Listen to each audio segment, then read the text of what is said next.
एक दवाई से लेके दुनिया की सबसे बड़ी कोल्ड ड्रिंक ब्रांड बनने तक का सफर कोका कोला ने कैसे पूरा किया, चलिए मैं आपको बताता हूँ। साल था 1886। अमेरिका के जॉर्जिया राज्य के अटलांटा शहर में डॉक्टर जॉन पेम्बर्टन नामक एक फार्मासिस्ट रहते थे। वह अमेरिकी गृह युद्ध में घायल सैनिक थे और युद्ध के बाद उन्हें मॉर्फिन की गंभीर लत लग गई थी। इस लत से छुटकारा पाने के लिए उन्होंने एक ऐसा सिरप बनाने की कोशिश की जो न केवल दर्द से राहत दे बल्कि दिमाग को भी शांत करे। उन्होंने कोका पत्तियों और कोला नट्स से अर्क निकाला और उसे शराब में मिलाकर एक टॉनिक बनाया और इसे नाम दिया पेम्बर्टन फ्रेंच वाइन कोका। यह टॉनिक थकान, सिर दर्द और पाचन समस्याओं के लिए दिया जाता था, लेकिन उसी साल अटलांटा में शराब पर प्रतिबंध लग गया और इसके बाद पेम्बर्टन ने शराब को फार्मूला से हटा दिया। एक दिन उनके सहायक ने गलती से इस सिरप में सोडा वाटर मिला दिया और उसी एक गलती ने जन्म दिया उस ड्रिंक को जिसे आज हम कोका कोला के नाम से जानते हैं। शुरुआत में कोका कोला सिर्फ एक मेडिसिनल ड्रिंक के रूप में बेचा जाता था। हर गिलास की कीमत मात्र 5 सेंट। इसे अटलांटा के जैकब्स फार्मेसी से बेचा जाता था। डॉक्टर पेम्बर्टन एक वैज्ञानिक थे, लेकिन उन्हें व्यापार की समझ नहीं थी। उन्हें ये अंदाजा नहीं था कि उनके हाथ में एक अनमोल खजाना है। उन्होंने अपने फार्मूला के हिस्से कई लोगों में बेचना शुरू कर दिए। इसी समय एक युवा व्यापारी सामने आया, आशा कैंडलर। उन्होंने 1891 तक कोका कोला के सारे अधिकार सिर्फ $2300 में खरीद लिए। आज के हिसाब से यह डील करोड़ों डॉलर की थी। आशा कैंडलर ने कोका कोला को सिर्फ एक दवा नहीं बल्कि एक ब्रांड बना दिया। उन्होंने बड़े पैमाने पर प्रचार करना शुरू किया, मुफ्त कूपन बांटे, ड्रमों पर विज्ञापन लगाए और दुकानें की दीवारों पर कोका कोला के नाम हाथ से पेंट करवाए और अखबारों में विज्ञापन छपवाए। उनकी मार्केटिंग स्ट्रेटेजी ने कोका कोला को एक लाइफस्टाइल प्रोडक्ट बना दिया। 1900 तक कोका कोला पूरे अमेरिका में फैल चुका था। शुरुआत में कोका कोला सिर्फ एक फाउंटेन पर परोसा जाता था, लेकिन जैसे जैसे मांग बढ़ी, बोतलों की जरूरत महसूस हुई। जल्द ही नकली और घटिया किस्म की बोतलों भी बाजार में आने लगी। 1915 में कोका कोला ने एक प्रतियोगिता आयोजित की। उद्देश्य था एक ऐसी बोतल डिजाइन करना जो ब्रांड की यूनिक पहचान बन सके।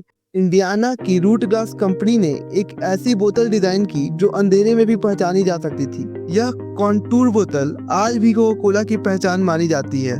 1920 की दशक में कोका कोला ने अंतर्राष्ट्रीय बाजार में कदम रखा। कनाडा, पनामा, क्यूबा, फ्रांस और फिलीपींस जैसे देशों में इसके बॉटलिंग प्लांट खुलने लगे। लेकिन असली क्रांतिकारी विस्तार आया द्वितीय विश्व युद्ध के दौरान। कोका कोला ने अमेरिकी सरकार के साथ मिलकर एक अभियान शुरू किया। जहां अमेरिकी सैनिक जाएंगे वहां कोका कोला जरूर पहुंचेगी। इस उद्देश्य के तहत युद्ध क्षेत्र के आसपास 64 बॉटलिंग प्लांट स्थापित किए गए। सैनिकों को हर बोतल सिर्फ 5 सेंट में मिलती थी। कोका कोला अब सिर्फ एक पेय नहीं रहा, यह देशभक्ति की ओर और घर की याद का प्रतीक बन गया था। इस समय में कंपनी ने लाखों लोगों के दिल में स्थायी जगह बना ली। युद्ध के बाद कोका कोला ने अपनी विज्ञापन रणनीतियों को और आगे बढ़ाया। रेडियो, पोस्टर और फिर टेलीविजन, हर माध्यम में कोका कोला की मौजूदगी देखी जाने लगी। 1950 की दशक में कोका कोला ने पहली रंगीन टेलीविजन विज्ञापन प्रसारित किया। कंपनी के नारे it is the real thing, things go better with Coke, have a Coke and a smile हर घर में गूंजने लगी। 1931 में कोका कोला ने अपनी क्रिसमस कैंपेन के तहत सांता क्लॉज को रेड और व्हाइट कपड़ों में पेश किया और यही इमेज आज पूरी दुनिया में सांता क्लॉज की पहचान बन चुकी है। 1980 के दशक में कोका कोला को सबसे बड़ी चुनौती मिली पेप्सी से। पेप्सी ने पेप्सी चैलेंज नाम से एक कैंपेन शुरू किया जिसमें लोगों को ब्लाइंड फोल्ड करके कोका कोला और पेप्सी टेस्ट कराया गया। कई लोगों ने पेप्सी को स्वाद को बेहतर बताया।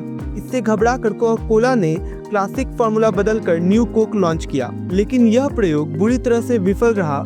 लोग भड़क उठे और पूरे अमेरिका में we want the real Coke का अभियान चल पड़ा।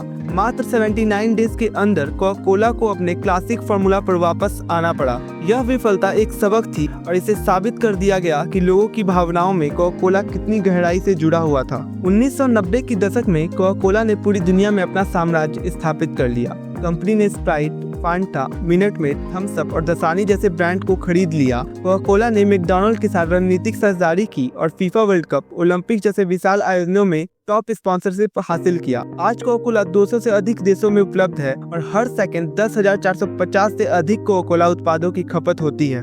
21वीं सदी में कोका कोला ने तकनीक को अपनाते हुए खुद को एक नया रूप में ढाला। ऑगमेंटेड रियलिटी के जरिए बोतलों को इंटरैक्टिव बनाया गया। कोक स्टूडियो जैसे डिजिटल प्लेटफॉर्म्स ने युवा के दिलों में जगह बनाई।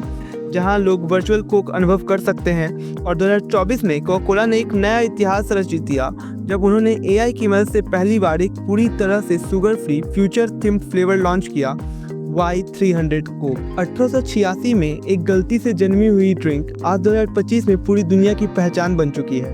हर बार आप जब कोका कोला की एक सिप लेते हैं, आप सिर्फ स्वाद नहीं लेते, आप 139 ईयर्स का इनोवेशन, मार्केटिंग और जज्बात को महसूस करते हैं। अगर आपको वीडियो इन्फॉर्मेटिव लगा हो तो वीडियो को लाइक करें, कमेंट करें और हमारे चैनल को सब्सक्राइब कर दें।